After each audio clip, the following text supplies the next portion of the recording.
Thank you. ഇന്നത്തെ ദിവസം നമുക്ക് ഇങ്ങനെ ആരോഗ്യത്തോടു കൂടി ആയിരിക്കാൻ അവസരം തന്ന പ്രകൃതിക്ക് നന്ദി പറഞ്ഞുകൊണ്ട് നമുക്ക് ഇന്നത്തെ സെഷനിലേക്ക് കടക്കാം. ഓക്കെ, അപ്പൊ നമ്മളിതൊരു ട്രെയിനിങ്ങിലൂടെ ഒരു പക്ഷെ നമുക്ക് അറിയുന്ന കാര്യങ്ങളാണെങ്കിൽ പോലും ഒരു ചെറിയൊരു പരിശീലനത്തിലൂടെ 2 ആഴ്ചയായിട്ട് നമുക്കൊന്ന് കടന്നു പോകാം. അപ്പൊ അതിന് മുന്നേ ഇതിലേക്ക് കടക്കുമ്പോൾ നിങ്ങൾ ഈ വേർഡ് ശ്രദ്ധിച്ച് inner Ninja training. Inner Ninja അല്ലെങ്കിൽ നിഞ്ച എന്ന് പറയുന്നത് നിഞ്ചുത്സു എന്ന് പറഞ്ഞ ആയോധന കലയിൽ നിന്നെടുത്ത വേർഡാണ്. അതായത് ജാപ്പനീസ് സ്കൂളുകളിൽ കുട്ടികൾക്ക് ഈ ആയോധന കല പരിശീലിപ്പിക്കുന്നുണ്ട്. അതായത് സ്കൂളിൽ കുഞ്ഞു നാള് മുതൽ അവർ അത്തരത്തിലുള്ള ആയോധന കലകൾ പ്രാവീണ്യം നേടിക്കൊണ്ടാണ് അവർ ഓരോ കാലഘട്ടത്തിലും മുന്നേറിക്കൊണ്ടിരിക്കുന്നത്. അപ്പം അത്തരം ഒരു ആയോധന കല നമ്മൾ പരിശീലിച്ചിട്ടുണ്ടോ എന്ന് നമുക്കൊന്ന് നോക്കാം. നമ്മൾ അത്തരം ആയോധന കലകൾ മികവ് നേടിയിട്ടുണ്ടോ, ഇല്ലെങ്കിൽ എങ്ങനെ നേടാം എന്നതിനെ കുറിച്ചാണ് ഈ ഇന്നർ നിഞ്ച ട്രെയിനിങ് പറയുന്നത്. അതായത് ഇപ്പൊ ഞാനൊരു കഥ പറയാം. 3 വ്യക്തികളുടെ അവസ്ഥകളാണ് ഞാൻ പറഞ്ഞത്. ഒന്ന് ജീനയാണ്. ജീന നല്ല വിദ്യാഭ്യാസമുള്ള കുട്ടിയാണ്, മിടുക്കിയാണ്. ജീന ഒരു ഫാമിലി ആയിട്ട് ഇപ്പോ ഹസ്ബൻഡിനോടുകൂടി ജീവിതം മുന്നോട്ട് കൊണ്ടുപോകണം. പക്ഷെ ജീനയ്ക്ക് സന്തോഷത്തോടുകൂടി ഇരിക്കാൻ സാധിക്കുന്നില്ല എന്ന് പറഞ്ഞാൽ ജീനയ്ക്ക് 2 കുട്ടികളാണുള്ളത്. ഈ 2 കുട്ടികളെയും മാനേജ് ചെയ്യുന്നതിൽ ജീന പരാജയപ്പെടുകയാണ്. എത്ര നല്ല ഒരു ഭാര്യ ആയിരുന്നിട്ട് പോലും ജീന അത് തിരിച്ചറിയുന്നുണ്ട്.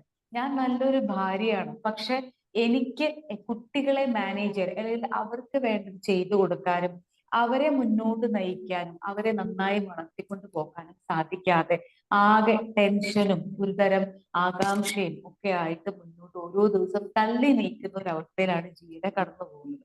എന്നാൽ മെർലിനെ സംബന്ധിച്ചിടത്തോളം മെർലിൻ നല്ലൊരു എംപ്ലോയിയാണ്. മെർലിൻ എന്ന് പറഞ്ഞാൽ ജോലി സ്ഥലത്ത് മിടുക്കിയാണെന്ന് പറഞ്ഞാൽ അവിടുത്തെ കാര്യങ്ങളെല്ലാം ഭംഗിയായി ചെയ്യാൻ ഒരുപാട് കഴിവുള്ള വ്യക്തിയാണ് മെർലിൻ. പക്ഷെ ജോലിയിൽ മികവ് നേടിയിട്ടുണ്ടെങ്കിലും ഇതുപോലെ തിരിച്ച് വീടെത്തുമ്പോൾ മെർലിന് അവിടെ മുഴുവൻ കാര്യങ്ങളും മാനേജ് ചെയ്യാൻ പറ്റുന്നില്ല. അതായത് കുട്ടികളുടെ കാര്യമാണെങ്കിലും ഫാമിലിയുടെ പാരന്റ്സിന്റെ കാര്യങ്ങളാണ്, അവരുടെ ഹെൽത്തിലെ കാര്യമാണ്, ഹസ്ബൻഡിന്റെ കാര്യങ്ങളാണ്, എവിടെയാണെങ്കിലും തിരിച്ച് വീട്ടിലേക്ക് വരുമ്പോൾ എവിടെയൊക്കെയോ തനിക്ക് താളം തെറ്റുന്നതായിട്ട് മെർലിൻ അറിയുന്നുണ്ട്. അതുകൊണ്ട് തന്നെ എപ്പോഴും മെർലിന് സ്ട്രെസ്സാണ്, ടെൻഷനാണ്. എങ്ങനെയാണ് ഞാൻ ഇത് മാനേജ് ചെയ്ത് കൊണ്ടുപോകുന്നത് എന്നൊരു ടെൻഷനിലൂടെ എല്ലാം താളം തെറ്റിപ്പോകും. പക്ഷെ വീട്ടിൽ നിന്ന് ഇറങ്ങിയാൽ ഓഫീസിലെത്തിയാൽ മെർലിൻ ആകെ മാറും. അവിടെയുള്ള എല്ലാ സിറ്റുവേഷനും വളരെ ഭംഗിയായിട്ട്, അത് എന്ത് ഡിഫിക്കൽട്ട് ടാസ്ക് ആണെങ്കിൽ പോലും മെർലിൻ ഭംഗിയായിട്ട് കൈകാര്യം ചെയ്തത് കാണാം. ഇനി ദീനയെ ഒന്ന് നോക്കൂ. ദീന നല്ലൊരു ഓൺട്രപ്രണർ ആണ്. അത് സ്വന്തമായിട്ട് ബിസിനസ് നടത്തുന്ന ഒരു വ്യക്തിയാണ്, അതായത് ജോലിയുണ്ട്. എന്നാൽ ആ ബിസിനസ് നടത്തുന്ന സമയത്ത് പോലും ദീന നന്നായിട്ട് തന്റെ കുടുംബം സംരക്ഷിച്ചു പോരുന്നുണ്ട്. അത് കുട്ടികളുടെ കാര്യമാണെങ്കിലും പാരന്റ്സിന്റെ കാര്യമാണെങ്കിലും വീട് ക്ലീൻ ചെയ്ത് ഭംഗിയാക്കി വെക്കുന്ന കാര്യമാണെങ്കിലും ഹസ്ബൻഡിന്റെ കാര്യമാണെങ്കിലും ഫാമിലി റിലേഷൻഷിപ്പിന്റെ കാര്യമാണെങ്കിലും ദീന വളരെ റിച്ചാണ്. അതെല്ലാം വളരെ ഭംഗിയായിട്ട് ദീനയ്ക്ക് ചെയ്യാൻ കഴിയുന്നുണ്ട്. എങ്ങനെ സാധിക്കുന്നു എന്ന് ചോദിച്ചാൽ ഒരുപക്ഷെ പറയാം വളരെ കേപ്പബിൾ ആയിരിക്കും, മൾട്ടി ടാസ്കിങ് നന്നായി പരിശീലിച്ച വ്യക്തിയാണ് എന്നൊക്കെ പറഞ്ഞ് ഒരു പക്ഷെ നമുക്കതിനെ ന്യായീകരിക്കാം. ഇവിടെ ഈ 3 വ്യക്തികളെ കുറിച്ച് പറയുമ്പോൾ നമ്മൾ തിരിഞ്ഞു നോക്കേണ്ടത് ഇത്ര മാത്രം. ഞാൻ ജോലി ചെയ്യുന്നുണ്ട്, ഓക്കെ, ഞാൻ എൻ്റെ ഫാമിലിയും കൊണ്ട് നടക്കുന്നുണ്ട്. പക്ഷെ ഇത് രണ്ടും ഒരുപോലെ മാനേജ് ചെയ്യാൻ എനിക്ക് പറ്റുന്നുണ്ടോ? എവിടെയെങ്കിലും എനിക്ക് സ്ട്രെസ് അനുഭവപ്പെടുന്നുണ്ടോ? ഒരുപക്ഷെ പുരുഷന്മാരുടെ കാര്യത്തിലാണെങ്കിൽ ജോലി സ്ഥലത്ത് വളരെ സമാധാനമായിട്ടും ശാന്തമായിട്ട് തിരിച്ചു വരുമ്പോൾ അവർ പറയുന്ന വില വാക്കുകൾ, വീട്ടിലേക്ക് എത്തിയാൽ ഒരു സ്വസ്ഥതയില്ല, സമാധാനമില്ല എന്നൊരു പറച്ചിലാണ്. എന്നാൽ ഇതേപോലെ സ്ത്രീകളെ സംബന്ധിച്ചിടത്തോളം ആണെങ്കിലും എന്തെങ്കിലും ഒരു പ്രശ്നം, കുട്ടികളുടെ പഠന കാര്യങ്ങളായിക്കോട്ടെ, അല്ലെങ്കിൽ എന്തെങ്കിലും കുടുംബത്തിൽ പ്രശ്നം വരുമ്പോൾ എനിക്കൊരു സമാധാനമില്ല, ഞാൻ മുഴുവൻ സമയം ജോലിയിലാണ്, എനിക്കൊന്ന് സമാധാനമായിട്ട് ഇരിക്കാൻ പറ്റുന്നില്ല, എത്ര ചെയ്താലും ആർക്കും ഒരു സന്തോഷവും സമാധാനവും ഇല്ല, പരസ്പരം ഒരു ബന്ധമില്ല എന്നുള്ള രീതിയിൽ ഒരു ചിന്ത നമ്മളിലേക്ക് വരുന്നുണ്ടോ, അല്ലെങ്കിൽ അത്തരം ഒരു അവസ്ഥയിലൂടെ ഞാൻ കടന്നു പോകുന്നുണ്ടോ എന്ന് ചിന്തിച്ചു നോക്കുക. അതായത് ഞാൻ എൻ്റെ ലൈഫിൽ നല്ലൊരു മാനേജർ ആണോ എന്ന് ചിന്തിക്കേണ്ടിയിരിക്കുന്നു. ഒരു മാനേജ്മെന്റ് സിസ്റ്റം ഞാൻ പഠിച്ചിട്ടുണ്ടോ, എനിക്ക് നല്ലൊരു മാനേജർ ആയിരിക്കാൻ പറ്റുന്നുണ്ടോ എന്ന് വളരെ ഇമ്പോർട്ടന്റ് ആണ്. കാരണം ഈ മാനേജ്മെന്റ് തിയറി എന്ന് പറയുന്നത് ഒരുപക്ഷെ ലൈഫിൽ ഒരു ഭാഗം മാത്രമല്ല, പലപ്പോഴും മാനേജ്മെന്റ് തിയറി ഒക്കെ പഠിച്ചവർ ഈ ഗ്രൂപ്പിൽ ഉണ്ടായിരിക്കാം. അവർ നന്നായിട്ട് തന്റെ ജോലി മാനേജ് ചെയ്യുന്നുണ്ട്.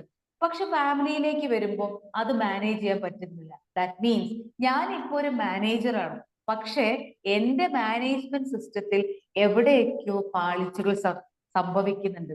ഞാൻ പറഞ്ഞു നിൻജുത്സു എന്ന് പറഞ്ഞ ആയോധന കല ജാപ്പനീസ് സ്കൂളുകളിൽ കൊടുക്കുന്നുണ്ട്. എന്തിനാണ് കുട്ടികൾക്ക് ആ ഒരു പ്രായത്തിൽ ഇത്തരം കലകൾ അഭ്യസിപ്പിക്കുന്നതെന്ന് ചോദിച്ചാൽ, ജീവിതത്തിൽ ഇത്തരത്തിൽ പല മുന്നിൽ വരുന്ന അവസ്ഥകളെ നേരിടാനാണ്. ഒരുപക്ഷെ ശാരീരികമായി മാത്രമല്ല, ശാരീരികമായിട്ടുള്ള ഈ ആയോധന കലയിലൂടെ ഈ കുട്ടികൾ ആർജിക്കുന്നത് മാനസികമായ ഒരു ശക്തി കൂടെയാണ്. അപ്പൊ നമ്മളെ സംബന്ധിച്ചിടത്തോളം ഇനി എന്നെ കുറിച്ച് പറയാം, ഞാൻ നല്ലൊരു മാനേജർ ആണോ എന്ന് ചോദിച്ചാൽ അല്ല എന്ന് തന്നെയാണ് എനിക്ക് പറയാനുള്ളത്. കാരണം ഒരു പക്ഷെ ലൈഫിൽ അല്ലെങ്കിൽ ജോലിയിൽ എത്ര ബുദ്ധിമുട്ടുള്ള യാത്രകളാണെങ്കിൽ പോലും അതിന് സൊല്യൂഷൻ കണ്ടെത്തി ആലോചിച്ച് അതിന് വേണ്ട കാര്യങ്ങളൊക്കെ ചെയ്യുമെങ്കിലും തിരിച്ച് ഫാമിലിയിലേക്ക് എത്തുമ്പോൾ എവിടെയൊക്കെയോ എനിക്ക് പാളിച്ചുകൾ പറ്റിയിട്ടുണ്ട്.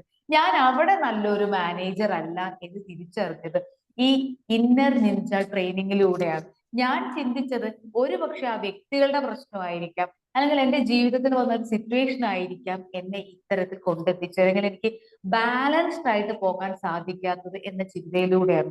പക്ഷെ തിരിച്ചറിഞ്ഞത് ഇങ്ങനെയാണ്, ഞാൻ നല്ലൊരു മാനേജർ ആയിരുന്നെങ്കിൽ, ലൈഫിൽ നല്ലൊരു മാനേജർ ആയിരുന്നെങ്കിൽ എനിക്കിത് വളരെ ഭംഗിയായി കൈകാര്യം ചെയ്യാൻ സാധിക്കുമായിരുന്നു. അതായത് എന്റെ മാനേജ്മെന്റ് സിസ്റ്റം എനിക്ക് കിട്ടിയ അറിവുകളിലൂടെയുള്ള യാത്രകളിൽ ഈ മാനേജറായിട്ട് ഇരിക്കാൻ എനിക്ക് പലപ്പോഴും സാധിക്കുന്നില്ല എന്ന് തിരിച്ചറിഞ്ഞത്, അതിനുള്ള കാരണം എനിക്ക് മനസ്സിലായത് ഒരുപക്ഷെ ഇത്തരം ഈ ഒരു ട്രെയിനിങ്ങിലൂടെയാണ്. ഒരു മാനേജ്മെന്റ് സിസ്റ്റം ഞാൻ ഉണ്ടാക്കിയെടുത്തേ പറ്റൂ. കാരണം ജീവിതത്തിൽ ഒരുപോലെ ആ സൈക്കിളിന്റെ ടയർ ഒരുപോലെ നമുക്ക് മുന്നോട്ട് കൊണ്ടുപോകണമെങ്കിൽ ഒരു ബാലൻസ്ഡ് ആയിട്ട്, സ്ട്രെസ് ഇല്ലാതെ എന്ന് പറയുമ്പോൾ ലൈഫിൽ സിറ്റുവേഷൻസ് വരാം. സ്ട്രെസ്സോടുകൂടി, നല്ല സ്ട്രെസ്സോടുകൂടി എനിക്കത് ഭംഗിയായിട്ട് മുന്നോട്ട് കൊണ്ടുപോകണമെങ്കിൽ ഞാൻ ആ മാനേജ്മെന്റ് സിസ്റ്റം അറിഞ്ഞേ മതിയാവും. ഇന്നർ നിഞ്ച ട്രെയിനിങ് 2 ഭാഗമായിട്ടാണ് നമ്മൾ പഠിക്കുന്നത്. ആദ്യത്തെ സെഷനിൽ, ഈ ഒരു സെഷൻ നമ്മൾ പഠിക്കുന്നത് ഇതാണ്. നമ്മൾ ആദ്യം തിരിച്ചറിയേണ്ട ഇതാണ്, ഞാൻ നല്ലൊരു മാനേജർ ആണോ? അതായത് ഒരു കുട്ടികളുടെ സിറ്റുവേഷൻ വരുമ്പോൾ ഞാൻ എങ്ങനെയാണ് അത് മാനേജ് ചെയ്യുന്നത്? ജോലിയിൽ ഒരു സ്ട്രെസ് വരുമ്പോൾ അതിനെ എങ്ങനെയാണ് ഞാൻ മാനേജ് ചെയ്യുന്നത്? ഞാൻ നല്ലൊരു മാനേജറായിട്ട് മുന്നോട്ട് പോകുന്നുണ്ടോ? എവിടെയെങ്കിലും എനിക്കൊരു ഇടർച്ച സംഭവിക്കുന്നുണ്ടോ എന്ന് തിരിച്ചറിഞ്ഞു കഴിഞ്ഞാൽ നമുക്കിത് അപ്ലൈ ചെയ്യാൻ വളരെ എളുപ്പമാണ്. അപ്പൊ നല്ലൊരു മാനേജറാണ്, നമുക്ക് പറയാം ലൈഫിൽ ഞാൻ നല്ലൊരു മാനേജ്മെന്റ് സിസ്റ്റം ഡെവലപ്പ് ചെയ്തെടുത്തിട്ടുണ്ട്. അത് ഓരോരുത്തരും ഓരോ രീതിയിലായിരിക്കാം എന്ന് മാത്രം. ഒരാൾ ചെയ്യുന്ന മാനേജ്മെന്റ് സിസ്റ്റം ആകരുത് മറ്റൊരാളുടെ മാനേജ്മെന്റ് സിസ്റ്റം. നമുക്ക് മാനേജ് ചെയ്യാൻ പറ്റുന്ന എന്തെല്ലാം ടെക്നിക്കുകൾ ഉണ്ടോ അതെല്ലാം ആർജിച്ചെടുക്കേണ്ടത് അത്യാവശ്യമാണ്. അപ്പൊ ഇത്തരം ഇന്നർ നിഞ്ച ട്രെയിനിങ്ങിന് 5 കോർ ഡിസിപ്ലിൻസ് ഉണ്ട്. അതിൽ ഒന്നാമതായിട്ട് പറയുന്നത് ഫോക്കസ് ആണ്. നന്നായിട്ട് ഫോക്കസ് ചെയ്യാൻ പഠിക്കുക എന്നത്. ഒന്ന് ആലോചിച്ച് നോക്കൂ, നിങ്ങൾ ഏറ്റവും കൂടുതൽ നല്ല മാനേജർ ആയിരിക്കുന്നത് ഏതൊരു സിറ്റുവേഷൻ ആണ് തിരിച്ചറിയാം. ചിലർ ജോലിയിൽ നല്ല മാനേജർ ആയിരിക്കും, അല്ലെങ്കിൽ അവിടെ അവർ ഭംഗിയായിട്ട് ഏതൊരു സിറ്റുവേഷൻ മാനേജ് ചെയ്യുന്നുണ്ടാവും. പക്ഷെ തിരിച്ച് ഫാമിലിയിലേക്ക് വരുമ്പോൾ, അല്ലെങ്കിൽ മറ്റെന്തെങ്കിലും ഒരു സിറ്റുവേഷനിലേക്ക് വരുമ്പോൾ ഞാൻ അവിടെ മാനേജ് ചെയ്യുന്നുണ്ടോ എന്ന് ആദ്യം തിരിച്ചറിയുക. ആദ്യം വേണ്ടത് ഫോക്കസ് ആണ്. എവിടെയാണ് എനിക്ക് ഇന്നർ മാനേജ്മെന്റ് ഇല്ലാത്തത്? ഒരുപോലെ നമ്മൾ എപ്പോഴും പറയുന്നത് മാനേജ്മെന്റ് എന്നൊക്കെ പറയുമ്പോൾ എല്ലാവരും ഇത് ബിസിനസ്സുമായിട്ട് കൂട്ടിക്കണക്കുന്ന ഒരു അവസ്ഥയാണ്, എക്കണോമിക്സുമായിട്ട് കൂട്ടിക്കണക്കുന്ന അവസ്ഥയാണ്. പക്ഷേ ലൈഫിൽ ഇന്നർ മാനേജ്മെന്റ് അത്യാവശ്യമാണ്. ഒരുപോലെ എല്ലാ കാര്യങ്ങളും ഒരു ബാലൻസോട് കൂടി നിലനിർത്തി പോകാം. ആദ്യം വേണ്ടത് ഫോക്കസ് ആണ്. അതായത് ഒരു സിറ്റുവേഷൻ സംഭവിക്കുമ്പോൾ, ഒരു അവസ്ഥയിലൂടെ കടന്നു പോകുമ്പോൾ തിരിച്ച് വീട്ടിലെത്തുമ്പോൾ എനിക്ക് എന്തുകൊണ്ട് ഒരു സ്ട്രെസ് ഫീൽ ചെയ്യുന്നു? കുട്ടികളുടെ കാര്യം, ചിലപ്പോൾ സ്ത്രീകളാണെങ്കിൽ അടുക്കളയുടെ കാര്യം ആലോചിച്ചിട്ടായിരിക്കും. എവിടെയാണ് എനിക്ക് ഇത്തരം, പക്ഷെ അതേപോലത്തെ എന്തെങ്കിലും സിറ്റുവേഷൻ, അല്ലെങ്കിൽ ഇത്തിരി ബുദ്ധിമുട്ടുള്ള ഒരു സിറ്റുവേഷൻ എനിക്ക് ജോലിയിൽ വന്നാൽ വളരെ, നമ്മൾ പറഞ്ഞൊരു പുഷ്പം പോലെ നമ്മളത് മാനേജ് ചെയ്യുന്നു എന്ന് പറയുന്നത് പോലെ എന്തുകൊണ്ട് ഈ സിറ്റുവേഷൻ എനിക്ക് പറ്റുന്നില്ല? ഇവിടെയാണ് നമുക്ക് ഒന്നാമത്തെ കോർ പ്രിൻസിപ്പിൾ പറയുന്നത്, focus on that situation. Or ആ സമയം നിങ്ങൾക്ക് സ്ട്രെസ് അനുഭവപ്പെടുന്നുണ്ടെങ്കിൽ ഇവിടെ എനിക്ക് എന്തുകൊണ്ട് മാനേജ് ചെയ്യാൻ പറ്റുന്നില്ല എന്നൊരു ചിന്തയിലേക്കാണ് നമ്മൾ ആദ്യം പോകുന്നത്. എങ്ങനെയാണ് ഈ ഫോക്കസിലേക്ക് വരാൻ പറ്റുക എന്ന് ചോദിച്ചാൽ അതിന് ഏറ്റവും നല്ലത് ഒരു പക്ഷെ നിങ്ങൾ ദിവസവും രാവിലെ ഈ ഒരു ബി മാജിക്കിന്റെ പ്ലാറ്റ്ഫോമിലേക്ക് വരുമ്പോൾ ചെയ്യുന്ന ആ ഒരു പ്രോസസ്സ് തന്നെയാണ് ഇതിന് ഏറ്റവും നല്ല ഒരു സൊല്യൂഷൻ എന്ന് പറയുന്നത്. മെഡിറ്റേഷൻ. മെഡിറ്റേഷൻ എന്ന് പറയുമ്പോൾ ഒരു പക്ഷെ നിങ്ങൾക്ക് മിണ്ടാതെ കുറച്ചു നേരം ഇരിക്കാം. ഒന്നും മിണ്ടാതെ കുറെ സമയം, മിനിമം ഒരു 30 മിനിറ്റ് വരെ നിങ്ങൾക്കൊന്നും മിണ്ടാതെ ഇരിക്കാൻ സാധിക്കുമെങ്കിൽ അത് നല്ലൊരു ഫോക്കസിലേക്ക് നമ്മളെ കൊണ്ടെത്തിക്കുമെന്നാണ്. ഒരുപക്ഷെ നമ്മളൊക്കെ പറയും നമുക്ക് ആ സമയത്ത് ഒരു ചിന്തയും ഇല്ലാതെ ഇരിക്കാം. എങ്ങനെയാണ് അതിന് സാധിക്കുക?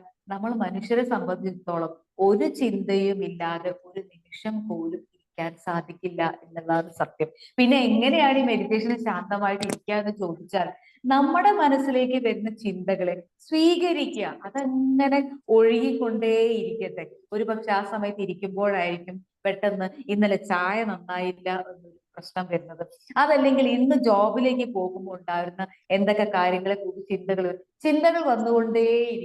ഇരിക്കും. അത് തീർച്ചയാണ്. അതിനെ ഒരിക്കലും സ്റ്റോപ്പ് ചെയ്യേണ്ട ആവശ്യമില്ല. അതിനെ ഒരിക്കലും തടയേണ്ടതേയില്ല. അത് വന്ന് പോയിക്കൊണ്ടുകൊണ്ടേയിരിക്കണം. അത് മാനേജ് ചെയ്യാൻ പറ്റുന്നിടത്താണ് നമ്മുടെ ഇന്നർ മാനേജിങ് ശക്തിപ്പെടുന്നത്. അപ്പൊ ഒരു സിറ്റുവേഷൻ വരുമ്പോൾ അത് ജോലിയിലായിക്കോട്ടെ, ഫാമിലിയിലായിക്കോട്ടെ, അതിൽ വരുന്ന സിറ്റുവേഷനെ തിരിച്ചറിയണമെങ്കിൽ നമുക്കത് നല്ലൊരു ഫോക്കസ് വേണം. ആ ഫോക്കസ് വേണമെങ്കിൽ നമുക്ക് ചെയ്യാനുള്ള ഒരു സൊല്യൂഷൻ എന്ന് പറയുന്നത് മെഡിറ്റേഷൻ തന്നെയാണ്. ഒന്നും മിണ്ടാതെ, ചിലപ്പോൾ ഒരു സൗണ്ടും നിങ്ങൾക്ക് ആവശ്യം ഉണ്ടാവില്ല. ഒരു പക്ഷെ ഏറ്റവും നല്ലത് നിങ്ങൾ ഒരു മുറിയിൽ തനിച്ചിരിക്കുക, അല്ലെങ്കിൽ രാവിലെ ഏർലി മോർണിംഗിൽ നിങ്ങൾ ഒറ്റയ്ക്ക് ഇരിക്കുന്ന സമയത്ത്. കാരണം ആ സമയത്ത് നിങ്ങൾ പ്രകൃതിയോട് കൂടി ആയിരിക്കും. എല്ലാവരും നല്ല ഉറക്കത്തിലാകുമ്പോൾ ഒന്നും മിണ്ടാതെ നമുക്കങ്ങനെ ഇരിക്കാൻ സാധിച്ചാൽ അത് വലിയ മാറ്റങ്ങളിലേക്ക് നമ്മളെ കൊണ്ടെത്തിക്കും. അറിയാതെ ചില മാറ്റങ്ങൾ നമ്മുടെ ഉള്ളിലേക്ക് വന്നുകൊണ്ടേയിരിക്കും. ഇനി അടുത്തൊരു കോർ ഡിസിപ്ലിൻ എന്ന് പറയുന്നത് കൺട്രോൾ ആണ്. എങ്ങനെയാണ് ഞാൻ ഇങ്ങനെ കൺട്രോൾ ചെയ്യാൻ പറ്റുക? എത്തരം സിറ്റുവേഷൻ എങ്ങനെ ഈ സമയത്ത് ഞാൻ സ്ട്രെസ്ഡ് ആവാതെ, ഞാൻ ദേഷ്യപ്പെടാതെ, ഞാൻ ആകെ വിഷമിച്ച് ബുദ്ധിമുട്ടിലാകാതെ ഇരിക്കാൻ എനിക്കൊരു കൺട്രോൾ വേണം. ചിലപ്പോൾ കടങ്ങളായിരിക്കും പ്രശ്നം, ഒരുപാട് സാമ്പത്തിക ബുദ്ധിമുട്ടുണ്ടായിരിക്കാം, ചിലപ്പോൾ ലോണുകൾ ഉണ്ടായിരിക്കാം, ചിലപ്പോൾ ഒരു ആരോഗ്യ പ്രശ്നമായിരിക്കാം. ഇത്തരം അവസ്ഥകളിലൂടെ പോകുമ്പോഴൊക്കെ എനിക്കൊരു കൺട്രോൾ വേണം. എങ്ങനെ സാധിക്കും എന്ന് ചോദിച്ചാൽ അവിടെയാണ് നമുക്ക് ഉത്തരം വേണ്ടത്. അവിടെ സൊല്യൂഷൻ ഇത്രയേ ഉള്ളൂ: ജേർണലിംഗ്. ജേർണലിംഗ് എന്ന് പറയുമ്പോൾ ഒരു സിറ്റുവേഷൻ വരുമ്പോൾ ജസ്റ്റ് അത് ആദ്യം ഒന്ന് എഴുതിയിടുക. ആ ഇപ്പൊ ഞാൻ കടന്നു പോകുന്ന സിറ്റുവേഷൻ ഇതാണ് എന്ന് എഴുതി വെക്കുക. എഴുതി വെച്ച് കഴിഞ്ഞാൽ പതുക്കെ അതിന്റെ സൊല്യൂഷനിലേക്ക് നമ്മുടെ ചിന്തകൾ പതുക്കെ പതുക്കെ കടന്നു പോകും. കുറച്ച് സമയം ശാന്തമായിട്ടിരിക്കുമ്പോൾ ഒരു സൊല്യൂഷൻ അവിടെ തെളിഞ്ഞു വരും, ഉറപ്പാണ്. അപ്പൊ ജേർണലിംഗ് സ്ഥിരമായിട്ട് നമ്മൾ അത്തരത്തിൽ ഒരു ബുദ്ധിമുട്ട് വരുമ്പോൾ നമ്മൾ നല്ലൊരു മാനേജർ ആയിരിക്കാൻ നമുക്ക് ഉള്ളിൽ ഒരു കൺട്രോൾ വേണമെങ്കിൽ അതിനെ എഴുതി വെക്കണം എന്നാണ് പറയുന്നത്. എഴുതി വെക്കുമ്പോൾ അതൊരു ക്ലാരിറ്റിയിലേക്ക് വരും. ഇതാണ് ഞാനിപ്പോ കടന്നു പോകുന്ന പ്രശ്നം, എനിക്ക് ഇതിന് എന്ത് സൊല്യൂഷൻ, എനിക്കറിയില്ല, വിട്ടുകൊടുക്കുക. അതിന് സൊല്യൂഷൻ നമ്മുടെ മനസ്സിലേക്ക് തന്നെ തെളിഞ്ഞു വരും. കാരണം നമ്മൾ ഉള്ളിൽ നല്ലൊരു മാനേജറായി മാറി തുടങ്ങുന്ന രണ്ടാമത്തെ സ്റ്റേജാണ്. ഇനി മൂന്നാമതായിട്ട് പറയുന്നത് ഡിസിപ്ലിൻ ആണ്. നല്ലൊരു ഡിസിപ്ലിൻ നമ്മുടെ ജീവിതത്തിൽ എപ്പോഴും ആവശ്യമാണ്. തിരക്ക് പിടിച്ച യാത്രയിൽ പലപ്പോഴും നമ്മൾ ഡിസിപ്ലിൻ പാലിക്കാറില്ല. ഒരുപക്ഷെ ഡിസിപ്ലിൻ എന്ന് പറയുമ്പോൾ നമ്മൾ സ്കൂളിൽ കേൾക്കുന്നത് എന്താണ്? മിണ്ടാതെ, ശബ്ദം ഉണ്ടാക്കാതെ, ഒച്ച ഉണ്ടാക്കാതെ ക്ലാസ്സിൽ ഇരിക്കുക. ഇതാണ് ഡിസിപ്ലിൻ എന്നുകൊണ്ട് നമ്മൾ ഉദ്ദേശിക്കുന്നത്. ഇത് സ്കൂളുകളിൽ മാത്രമല്ല, ലൈഫിലും ഒരു സിറ്റുവേഷൻ വരുമ്പോൾ ഡിസിപ്ലിൻ ആണ് ആദ്യം ആവശ്യം. ആ സിറ്റുവേഷൻ ഇപ്പൊ സംഭവിച്ചു, അത് അങ്ങനെയാണ്, ഇപ്പൊ ഞാൻ കടന്നു പോകുന്ന ഇതാണ്. നമ്മൾ ആദ്യം വേണ്ടത് മിണ്ടാതെ ഒന്ന് നമ്മളൊരു ഡിസിപ്ലിൻ ആയിരിക്കുക. എങ്ങനെയാണ് ഡിസിപ്ലിൻ ഞാൻ പരിശീലിക്കുക എന്ന് ചോദിച്ചാൽ കൃത്യമായിട്ടുള്ള ഒരു ഗോള് നമുക്കുണ്ടെങ്കിൽ നമ്മൾ ഡിസിപ്ലിൻ സ്വാഭാവികമായിട്ട് ആ ഒരു അവസ്ഥയിലേക്ക് പോകുമെന്നാണ് പറയുന്നത്. അപ്പൊ മൂന്നാമത്തെ കോർ പ്രിൻസിപ്പിൾ എന്ന് പറയുന്നത് ഡിസിപ്ലിൻ ആണ്. ഇനി നാലാമത് എന്ന് പറയുന്നത് അഡാപ്റ്റബിലിറ്റി ആണ്. അഡാപ്റ്റബിൾ എന്ന് പറഞ്ഞാൽ ഫ്ലെക്സിബിൾ ആയിരിക്കുക. അതായത് ഒരു വെള്ളം ഒരു പരന്ന പാത്രത്തിലേക്ക് ഒഴിക്കുമ്പോൾ നിങ്ങൾ കണ്ടിട്ടില്ലേ, അത് പരന്നിട്ടാണ് ഇരിക്കുന്നത്, അത് വട്ടത്തിലിരിക്കും. ഇനി ഒരു സ്ക്വയർ ആയിട്ടുള്ള ഒരു പാത്രത്തിലേക്കാണ് ഒഴിക്കുന്നതെങ്കിലും അത് ചതുരം പോലെ ഇരിക്കും. ഒരു കൊച്ചു ഗ്ലാസ്സിലാണെങ്കിലും ഇരിക്കുന്നത് ഒരു സിലിണ്ടർ പോലെ ഇരിക്കുന്നത് കാണാം. അപ്പൊ അതുപോലെ നമ്മൾ ഫ്ലെക്സിബിൾ ആയിരിക്കുക. നമ്മൾ റിജിഡ് ആയിട്ട് ബലം പിടിക്കേണ്ട ആവശ്യമില്ല. നമ്മൾ ഇപ്പൊ ഈ സിറ്റുവേഷനിലൂടെ ഇങ്ങനെയാണ് ഞാൻ പോകേണ്ടതെങ്കിൽ അവിടെ നമുക്കൊന്ന് ഫ്ലെക്സിബിൾ ആകാം. Be cool. ഇപ്പൊ പറയുന്നുണ്ട് ചില കാര്യങ്ങൾ, be kind rather than be right എന്ന് പറയുന്നത്. ചില സിറ്റുവേഷനിൽ നമ്മൾ പറയുന്നതായിരിക്കും ശരി, പക്ഷെ അപ്പൊ ചില സമയത്ത് നമുക്ക് വേണ്ടത് നമ്മളൊരു ദയോടുകൂടി ആ വ്യക്തിയുമായിട്ട് ആയിരിക്കുക എന്നുള്ളതാണ്. അവിടെ നമ്മൾ ഫ്ലെക്സിബിൾ ആവുകയാണ്. നമ്മൾ ആ സിറ്റുവേഷനുമായിട്ട് പൊരുത്തപ്പെടാൻ തയ്യാറാവണം. ഒന്നുമില്ല, ഞാൻ പഠിച്ചത് ഇങ്ങനെയാണ്, ഞാൻ ഇങ്ങനെ ചെയ്യൂ എന്ന് പറഞ്ഞ് ബലം പിടിച്ചിരിക്കാതെ ഇപ്പൊ ഇതാണെങ്കിൽ അതിലൂടെ കടന്നു പോകാൻ ഒന്ന് ഫ്ലെക്സിബിൾ ആയിട്ട് ലൂസ് ആയിട്ട് ഇരിക്കുക. എങ്ങനെയാണ് ഇത് ഫ്ലെക്സിബിൾ ആയിട്ട് ഇരിക്കുക അല്ലെങ്കിൽ അഡാപ്റ്റബിൾ ആയിട്ട് ഇരിക്കുക എന്ന് ചോദിച്ചാൽ അതിന് നല്ലൊരു സിനാരിയോ പ്ലാനിങ് എന്നാണ് പറയുന്നത്. അതിനുള്ള സൊല്യൂഷൻ അതാണ് ഇത്ര പ്രാക്ടീസ് എന്ന് പറഞ്ഞാൽ ആ രംഗത്തെ കൃത്യമായിട്ടൊരു പ്ലാൻ ചെയ്തെടുക്കുക. അതായത് നാളെ ഒരു സിറ്റുവേഷൻ അത് എങ്ങനെ ഞാൻ മാനേജ് ചെയ്യും, അവിടെ ഫ്ലെക്സിബിൾ ആയിട്ട് ഇരിക്കണമെങ്കിൽ ഓക്കെ വരട്ടെ. അങ്ങനെ ഒരു സിറ്റുവേഷൻ ആണ്, ജോലിയിലാണെങ്കിൽ ഒരു ടാർഗറ്റ് ഉണ്ടെന്ന് വിചാരിക്കാം, ടാർഗറ്റ് നാളെയാണ്, അതിലേക്ക് കടക്കാൻ കുറച്ചും കൂടി കാര്യങ്ങളുണ്ട്. അപ്പൊ നമ്മൾ എന്ത് ചെയ്യും, ഇത് ആലോചിച്ചാൽ വല്ല സ്ട്രെസ് ആയിട്ട് റിജിഡ് ആയിട്ട് നടക്കുമോ എന്നുള്ള ടെൻഷനിലൂടെയാണ് കടന്നത്. നാളേക്ക് ഞാൻ പ്രിപ്പയർ ചെയ്ത് വെച്ചിട്ടുണ്ട്, നോക്കാം. അവിടെ ഫ്ലെക്സിബിൾ കൂൾ, ഒന്ന് ഫ്ലെക്സ് എനിക്ക് ചിലപ്പോൾ പറ്റിയില്ല എന്ന് വരാം, അവിടെ അതും സ്വീകരിക്കാൻ തയ്യാറാണ്. ഞാൻ ഇങ്ങനെ ചെയ്തു എനിക്ക് വിജയിച്ചേ പറ്റൂ എന്ന് റിജിഡ് ആയിട്ട് ഇരിക്കേണ്ട കാര്യമില്ല. ചിലപ്പോൾ തോൽവി സംഭവിക്കാം, അതിനും ഞാൻ തയ്യാറാണ്. ഇനി നല്ല രീതിയിൽ ജയിച്ചേക്കാം, അതിനും രണ്ടിനെയും സ്വീകരിക്കാനുള്ള ഒരു ഫ്ലെക്സിബിലിറ്റി തയ്യാറാണ്. ഞാൻ ചെയ്തത് ഇങ്ങനെയായിട്ട് പോലും അവർക്ക് ഇഷ്ടപ്പെട്ടില്ല, ശരി ഓക്കെ, ബി ഫ്ലെക്സിബിൾ. അവർക്ക് ഇഷ്ടപ്പെട്ടില്ലെങ്കിൽ ഓക്കെ, അവർക്ക് ഇഷ്ടപ്പെട്ട രീതിയിലാണ് ഇതിനെ നന്നായി കൊണ്ടുപോകേണ്ടതെങ്കിൽ അതിലേക്ക് വരാൻ, അതിലേക്ക് കൊണ്ടുപോകാൻ ഞാൻ എന്റെ മനസ്സിനെയും ശരീരത്തെയും പാകപ്പെടുത്തുക. യോഗയിൽ കണ്ടിട്ടില്ലേ എന്തൊക്കെ രീതിയിലുള്ള പോസ്റ്ററാണ്, കാല് മടക്കി, അവിടെ ഫ്ലെക്സിബിൾ ആണ്, ബോഡി ഫ്ലെക്സിബിൾ ആയതുകൊണ്ടാണ്, അതിന് തയ്യാറായത് കൊണ്ടാണ് അത്തരം കാല് മടക്കുന്നതും കൈ മടക്കുന്നതും. ചിലപ്പോൾ അത്ഭുതത്തോടെ നമ്മൾ നോക്കി കണ്ടിട്ടുണ്ട് ഈ യോഗയിൽ എങ്ങനെയാണ് ഇത്തരത്തിൽ രണ്ട് കൈയിന്റെ മുകളിൽ അമർത്തി പിടിച്ച് മൊത്തം ബോഡി കയറ്റി വായുവിൽ നിർത്തുന്നത് ഞാൻ ആലോചിച്ചിട്ടുണ്ട്. അവിടെ ഫ്ലെക്സിബിൾ ആവാണ്, എനിക്കിത് ചെയ്യാൻ പറ്റും എന്നൊരു തോന്നലിലേക്ക് വന്ന് അതിനുവേണ്ടി പ്രാക്ടീസ് ചെയ്ത് അത്തരം ഒരു അവസ്ഥയിലൂടെ കടന്നു പോവാം. ഇനി അഞ്ചാമതായിട്ട് പറയുന്നത് നല്ലൊരു സ്ട്രാറ്റജിക് പ്ലാനിങ് എന്നാണ് പറയുന്നത്. കൃത്യമായിട്ടുള്ള ഒരു സ്ട്രാറ്റജി വേണം, ഇന്ന രീതിയിൽ എനിക്ക് മുന്നോട്ട് പോകണം. ഒരു കൃത്യമായിട്ട് ഒരു സ്ട്രാറ്റജിക് പ്ലാനിങ് എന്ന് പറയുമ്പോൾ നമ്മളൊരു ടൂറ് പോവാണെന്ന് വിചാരിക്കും. ഈ ടൂറ് പോകുമ്പോൾ നമ്മൾ എന്ത് ചെയ്യും, നമ്മൾ കുറെ വസ്ത്രങ്ങളും കാര്യങ്ങളും ഒക്കെ എടുക്കുന്ന സമയത്ത് നമ്മൾ എപ്പോഴും ചിന്തിക്കേണ്ടത് അത്തരം അവസ്ഥകളിലൂടെ കടന്നു ഒരു ചില കാര്യങ്ങൾ നമ്മുടെ ഹെൽത്തിനെ കൂടി സംരക്ഷിക്കേണ്ട കാര്യമുണ്ട്. അപ്പൊ അതിനാവശ്യമായ മെഡിസിൻ, സ്കൂളിലൊക്കെ കുട്ടികൾ യാത്രയ്ക്ക് പോകും, ടീച്ചർമാർ പറഞ്ഞു വിടും, നിങ്ങൾക്ക് ആർക്കെങ്കിലും എന്തെങ്കിലും പാരന്റ്സിനാണെങ്കിൽ അറിയിക്കും, കുട്ടികൾക്ക് എന്തെങ്കിലും മെഡിസിനോ കാര്യങ്ങളോ അവർ സൂക്ഷിക്കുന്നുണ്ടെങ്കിൽ അല്ലെങ്കിൽ കഴിക്കുന്നുണ്ടെങ്കിൽ അത് കൃത്യമായി അവരുടെ കൈകളിൽ ഏൽപ്പിക്കും. അവരും അതേ കൃത്യമായിട്ടൊരു പ്ലാനിങ് ഉണ്ടാവും. എന്തെങ്കിലും തരത്തിൽ കുട്ടികൾക്ക് ഒരു ഛർദിയോ ഒരു പനിയോ ഒക്കെ വന്നിട്ടുണ്ടെങ്കിൽ അതിനു വേണ്ടിയുള്ള മെഡിസിൻസ് സൂക്ഷിക്കുക എന്നുള്ളത്. അപ്പൊ നോക്ക്, അവിടെ ഒരു കൃത്യമായിട്ട് മാനേജ്മെന്റ് ആണ് നടക്കുന്നത്. മാനേജർ ആയതുകൊണ്ട് നന്നായിട്ട് മാനേജ് ചെയ്യാൻ അവർ ശ്രമിക്കുന്നുണ്ട്. ഇത്തരത്തിലുള്ള ഒരു 5 കോർ ഡിസിപ്ലിൻസ് നമ്മുടെ ജീവിതത്തിൽ നമുക്ക് സാധിക്കുമെങ്കിൽ നമ്മൾ ചെയ്യേണ്ടത് ഇന്നർ നിഞ്ച പ്രാക്ടീസ് ചെയ്യുക എന്നാണ്.